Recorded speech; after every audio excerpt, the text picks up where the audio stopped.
आइए पंडित जी, आइए बैठिए। उर्मिला जी, जैसा आपने कहा था बिल्कुल वैसी ही लड़की ढूंढ कर लाया हूँ आपके बेटों के लिए। ये देखिए, खूब गोरी और अमीर लड़कियाँ हैं। तो फिर आप जल्दी से बात बढ़ाइए, मेरी तरफ से तो ये रिश्ता पक्का है। लेकिन माँ, मुझे ये रिश्ता मंजूर नहीं है। मैं निशा से प्यार करता हूँ और उसी से शादी करूँगा। ये क्या बकवास कर रहा है तू नीरज? मैं किसी भी ऐरी गैरी लड़की को अपनी बहू नहीं बनाऊंगी। ठीक है माँ, तो मैं भी आपका ही बेटा हूँ। देखता हूँ कैसे रोकती हैं आप मुझे। अगले दिन ही नीरज निशा को फोन करता है और उसे मिलने के लिए शिव मंदिर बुलाता है। तुम जल्दी से शिव मंदिर पहुँच जाओ निशा। लेकिन नीरज, निशा जैसा कहता हूँ वैसा करो। निशा शिव मंदिर पहुँचती है जहाँ दोनों शादी कर लेते हैं। फिर नीरज निशा को बहू बनाकर घर ले आता है। काले रंग की निशा को देख उर्मिला को बहुत गुस्सा आता है और वो दरवाजे पर खड़ी निशा को खूब खरी खोटी सुनाती है। तुझे यही गरीब कल्लो मिली थी लाने के लिए? अरे कम से कम हमारे खानदान की इज्जत का ख्याल किया होता। माँ, अब ये इस घर की बहू है, इसका स्वागत तो करो। ना तो ये कल्लो मेरी बहू है और ना ही कभी मानूंगी। ये सिर्फ तेरी बीवी की हैसियत से यहाँ रहेगी, मेरी बहू की नहीं। काली बहू को देखकर उर्मिला गुस्से में मुंह बनाकर अपने कमरे में चली जाती है। कुछ दिनों बाद वो अपने छोटे बेटे की शादी एक अमीर घर की लड़की सुनैना से कर देती है। सुनैना का रंग काफी गोरा था, वो दिखने में भी काफी सुंदर थी। उर्मिला बड़े प्यार से गुलाब के फूलों की पत्तियां बिछाकर उसका स्वागत करती है। साथ ही ऊपर की ओर से भी उसके ऊपर फूलों की बारिश करवाती है। अपना ऐसा शानदार स्वागत देखकर जहाँ गोरी बहू किंजल बहुत खुश होती है, तो वहीं निशा को बड़ा बुरा लगता है। वाह सासू माँ, आपने तो क्या शानदार स्वागत किया है मेरा। निशा भले ही उस घर की बड़ी बहू थी, लेकिन फिर भी उसे वो मान सम्मान और इज्जत नहीं मिलती थी जो किंजल को मिलती थी। उर्मिला निशा को पसंद नहीं करती थी, इसलिए वो घर के सारे काम उसी से लेने लगी और तो और अपनी छोटी बहू के काम भी वो जानबूझकर निशा पर ही डाल देती। अरे ओ कल्लो, जा मेरी गोरी बहू के कपड़े पड़े हैं, जरा उन्हें धो दे, उसे आज रौनक के साथ मूवी देखने जाना है। लेकिन माँ जी, अभी मेरे खुद के कपड़े, आपके कपड़े भी पड़े हैं, ऊपर से घर का सारा काम। तुझसे जितना कहा है उतना कर समझी। मेरी गोरी बहू को इस घर में कोई परेशानी नहीं होनी चाहिए। निशा को ना चाहते हुए भी अपनी सास की बात माननी ही पड़ती है। फिर वो बेचारी अपनी देवरानी के कपड़े धोती है और बाकी सब घर वालों के कपड़े भी धोती है, जिसके बाद वो घर का सारा काम भी निपटाती है। ऐसे कुछ दिन बीत जाते हैं। अब तीज का त्योहार आने वाला होता है। काली गोरी दोनों बहुओं का ये पहला तीज का त्योहार होता है। माँ जी, ये मेरी पहली तीज है, मुझे नई साड़ी और मेकअप का सामान लाना है, क्या आप मेरे साथ बाजार चलकर दिलवा देंगी? अरे हाँ हाँ छोटी बहू, तू तैयार हो जा, चल फिर चलते हैं। तभी निशा उर्मिला से कहती है, माँ जी, मुझे भी तीज का कुछ सामान लेना था, क्या मैं भी आप दोनों के साथ चलूं? तुझ कल्लो को नए कपड़े और मेकअप की क्या ही जरूरत है? शक्ल तो तेरी वैसी रहनी है, चुपचाप घर पर रह और सारे काम करके रखना, समझी? वो दोनों शॉपिंग पर चली जाती है। शाम को दोनों सास बहू ढेर सारी शॉपिंग करके लौट आती है। फिर अगली सुबह उर्मिला एक मेहंदी आर्टिस्ट को बुलाती है, जिससे किंजल अपने हाथों पैरों में मेहंदी लगवाती है। लेकिन जब बारी निशा की आती है तो वो उसे काफी देर हो गई है कहकर वहाँ से भेज देती है। बेचारी निशा फिर खुद ही बाजार से कीप लाकर रात को अपने हाथों में मेहंदी लगाती है। अगले दिन दोनों बहुएं तीज का व्रत रखती हैं। दोनों बहुओं के घर से तीज का सामान आता है। छी, ये देखो, इस कल्लो के मायके वालों ने सिंधारा के नाम पर तीज में खाली आधा किलो मिठाई का डिब्बा भेजा है और एक ये सड़ी हुई 2 साड़ी भेज दी। और ये देख, किंजल के मायके वालों ने 4 किलो मिठाई और 5 साड़ियाँ और ये 7 सजा का सामान, फल, कितना कुछ भेजा है। माँ जी, मेरे माँ बाबा की जितनी औकात थी उससे ज्यादा उन्होंने भेजा है। आपको पता है जो साड़ी उन्होंने आपको भेजी है, इतनी महंगी साड़ी उन्होंने आज तक खुद के लिए भी नहीं ली। क्या सच में? अरे इससे तो अच्छी साड़ी हमारे घर की नौकरानियां पहनती हैं। खैर तुम मेरे से और उम्मीद भी क्या ही रखे। सासू माँ, आप ये साड़ी इस कल्लो को ही लौटा दो, आप मेरी 5 साड़ियों में से कोई एक रख लो। इस तरह वो निशा की साड़ी न लेकर गोरी बहू के मायके से आई साड़ी रख लेती है। वाह वाह, ये वाली मुझे पसंद है, इसे मैं रख लेती हूँ। अरे ओ कल्लो, अब यहाँ खड़ी खड़ी मेरा मुँह क्या देख रही है? जा मेरे लिए जाकर चाय बना कर ले आ, और तू मेरी गोरी बहू यहाँ आकर बैठ। सचमुच आज तो तू बिल्कुल चांद का टुकड़ा लग रही है। रुक, मैं तुझे काला टीका लगा दूं। ओह, हाउ स्वीट ऑफ यू माँ जी। वो दोनों सास बहू सोफे पर बैठकर हंसकर बातें कर रही थी। तभी अचानक से उर्मिला के पैर में दर्द हो। छोटी बहू, मेरे पैर में बहुत दर्द हो रहा है, जरा दबा देना तो। क्या मैं? ना बाबा ना, आज मेरा व्रत है, मैंने सुबह से कुछ नहीं खाया है और आप मुझे पैर दबाने के लिए कह रही हैं? नो वे, मैं तो चली अपने कमरे में आराम करने। उर्मिला को किंजल का ये व्यवहार देखकर बड़ा अजीब लगता है। तभी वहाँ निशा चाय लेकर आती है और अपनी सास को चाय देने के बाद उनके पैर दबाने लगती है। उर्मिला मन ही मन सोचती है, वैसे ये कल्लो इतनी बुरी भी नहीं है, सारा दिन भूखे पेट रहकर घर का सारा काम निपटाकर मेरी सेवा भी कर रही है। उस दिन पहली बार वो निशा के बारे में कुछ अच्छा सोचती है। शाम को दोनों बहुएं छत पर चांद को पानी चढ़ाने जाती हैं और अपना व्रत खोलती हैं। लेकिन वापस नीचे आते वक्त थोड़ा सा पानी गलती से किंजल से सीढ़ियों पर गिर जाता है, जिस पर पीछे से आ रही उर्मिला का पैर फिसल जाता है और वो सीढ़ी से नीचे गिर जाती है। फिर जल्दी से डॉक्टर को बुलाया जाता है।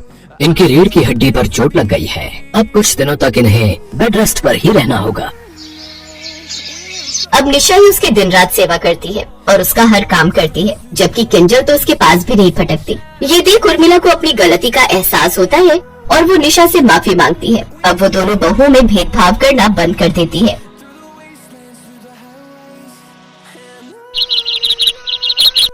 शादी खत्म होने के बाद तीनों बहुएं अपने ससुराल आ जाती हैं, जहां उमा देवी अपनी तीनों बहुओं का गृह प्रवेश करती है। जिसके बाद वो अपनी गोरी बहू को एक छोटा सा गिफ्ट पैक देती है, जिसे देख वो गोरी बहू, जिसका नाम श्रुति होता है, अपनी सास से कहती है, माँ जी इस बॉक्स में क्या है? जरा खोल कर तो देख बहू, तुझे सब पता चल जाएगा। श्रुति उस बॉक्स को खोलती है तो उसमें स्कूटी की चाबी रखी हुई होती है, जिसे देख श्रुति जल्दी से बाहर जाती है और वहाँ खड़ी स्कूटी देख बहुत खुश होती है। थैंक यू सो मच माँ जी। बहू तुम मेरे लिए किसी लक्ष्मी से कम नहीं हो, इसलिए ये एक छोटा सा तोहफा मेरी तरफ से तुम्हारे लिए। अब तुम्हें कहीं भी जाना हो तो तुम इस स्कूटी में जा सकती हो। अपनी देवरानी को नेक में स्कूटी मिलती देख बड़ी बहू अपनी सास से पूछती है, माँ जी हमारा नेक कहाँ है? हाँ हाँ ये लो तुम्हारा नेक, ये तुम दोनों की साइकिल की चाबियाँ हैं। आज के बाद जब भी तुम दोनों को कहीं जाना हो तो इस साइकिल पर बैठकर चली जाया करो, समझी? आई बड़ी नेक लेने। तुम दोनों काली बहुओं को मैंने साइकिल दे दी, ये भी शुक्र मनाओ, वरना शक्ल तो तुम्हारी 100 रुपए से ज्यादा की नहीं है। अपनी जेठानियों का ऐसा उपहार देखकर श्रुति खूब हंसती है। फिर सभी अपने कमरे में आराम करने चली जाती हैं। अगली सुबह शामली और प्रज्ञा दोनों काली बहुएं सुबह जल्दी उठकर अपनी पहली रसोई बनाने में लग जाती है, जबकि गोरी बहू श्रुति आराम से उठती है और फिर सज धज कर तैयार होकर बैठ जाती है, जिसे देख उसकी सास उसकी तारीफ करते हुए कहती है, अरे वाह मेरी गोरी बहू तो इस साड़ी में किसी अप्सरा से कम नहीं लग रही। अच्छा आज तुम्हारी पहली रसोई है तो तुम्हें अपनी पहली रसोई में जो भी बनाना है बना लो, मैं तब तक मंदिर होकर आती हूँ। ये कहकर उमा देवी वहाँ से चली जाती है, लेकिन श्रुति का मुंह बन जाता है। फिर वो किचन में जाती है, जहाँ उसकी दोनों जेठानियाँ तरह तरह के पकवान बना रही होती है। अरे वाह, इन दोनों ने तो हलवाई की तरह इतने पकवान बना दिए कि दोनों इस घर की बहुएं कम और चौराहे पर बैठने वाली हलवाई ज्यादा लग रही हैं। और एक मैं हूँ जिसे मैगी से ज्यादा कुछ बनाना भी नहीं आता। एक काम करती हूँ, मैं माँ जी के लिए मैगी मसाला बनाती हूँ। वैसे भी मैं गोरी बहू उनकी फेवरेट हूँ, तो उन्हें तो मेरे हाथ का कुछ भी बनाया हुआ अच्छा ही लगेगा। अगर आप लोगों का हो गया हो तो हटिए, मुझे मैगी बनानी है। श्रुति तुम अपनी पहली रसोई में मैगी बनाओगी? हाँ तो मेरी मर्जी, मैं कुछ भी बनाऊं। कुछ देर बाद उमा मंदिर से लौटती है। फिर तीनों बहुएं अपनी पहली रसोइयों से परोसती हैं। श्रुति बहू तुमने पहली रसोई में मैगी बनाई है? जी माँ जी। उमा देवी थोड़ी सी मैगी टेस्ट करती है, लेकिन उसे उसका स्वाद बिल्कुल भी अच्छा नहीं लगता। लेकिन फिर वो उसकी तारीफ करते हुए कहती है, अरे वाह कितनी स्वादिष्ट मैगी है, मजा ही आ गया। माँ जी हमारा खाना भी चेक कर देखिए, हमने भी बहुत मेहनत से बनाया है। हाँ हाँ खाती हूँ, तुम दोनों के काले हाथ का खाना खाने का मन तो नहीं करता, लेकिन अब रस्म है तो निभानी ही पड़ेगी। उमा देवी जैसे ही वो खाना अपने मुंह में डालती है तो उसका स्वाद उसे बहुत ही पसंद आता है, लेकिन अपनी बहू के काले रंग की वजह से वो उनकी बिल्कुल भी तारीफ नहीं करती और जानबूझकर गुस्से में कहती है, छी छी छी क्या खाना बनाया है, ले जाओ इसे मेरे मुंह के आगे से। अच्छा श्रुति बहू ये लो तुम्हारा नेक, ये सोने की चेन।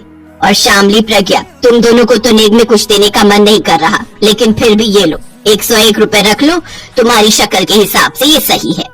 नेक मिलने पर दोनों काली बहुएं अपनी सास के पैर छूती हैं, जबकि श्रुति वो चेन लेकर अपने कमरे में चली जाती है। फिर अगले दिन तीनों बहुओं की मुंह दिखाई का वक्त आता है, जहाँ गोरी बहू को तो बड़ा और महंगे महंगे गिफ्ट मिलते हैं, लेकिन दोनों काली बहुओं को शगुन में नारियल या कुछ पैसे ही मिलते हैं। ये सब चल ही रहा होता है कि तभी अचानक रसोई में आग लग जाती है और बाहर की तरफ से फैलने लगती है। सभी भागते हुए घर के बाहर निकल जाते हैं, लेकिन उमा देवी उस वक्त बाथरूम गई होती है। वो जब बाथरूम से बाहर आती है तो आग देखकर जोर जोर से चिल्लाने लगती है, बचाओ बचाओ, कोई मुझे बचाओ। बाहर खड़ी औरतें गोरी बहू से कहती है, अरे यहाँ क्या खड़ी हो श्रुति बहू, जाओ अपनी सास को बचाओ, वो तुम्हें कितना मानती है, जाओ जल्दी। नहीं नहीं नहीं नहीं, कहीं उनकी वजह से मेरा मुंह हाथ जल जाए तो। लेकिन दोनों काली बहुओं से ये सब देखा नहीं जाता और वो अंदर चली जाती है, जहाँ धुएं के कारण उमा देवी बेहोश हो गई होती है। वो दोनों जल्दी से उसे अस्पताल लेकर जाती हैं, जहाँ कुछ देर बाद वो होश में आ जाती है। जब उसे सारी बात पता चलती है तो उसे अपनी गलती का एहसास होता है और वो अपनी दोनों काली बहुओं से हाथ जोड़कर माफी मांगते हुए कहती है, शामली, प्रज्ञा बहू, मुझे माफ कर दो। काले और गोरे रंग की वजह से मैंने तुम तीनों में भेदभाव किया। जिसे मैंने इतना चाहा उसी ने मुझे मरने के लिए छोड़ दिया, और तुम दोनों हो कि तुम दोनों ने अपनी जान पर खेलकर मेरी जान बचाई। नहीं माँ जी, आप हमसे माफी मत मांगिए, आप हमसे बड़ी हैं। ये हाथ सिर्फ आशीर्वाद देने के लिए उठने चाहिए, माफी मांगने के लिए नहीं। फिर श्रुति को भी अपनी गलती का एहसास होता है और वो अपनी सास और दोनों जेठानियों से माफी मांगती है। दोनों उसे माफ कर देती हैं और अब सब एक साथ खुशी खुशी रहती हैं।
Till my shadow turns to sun rays, and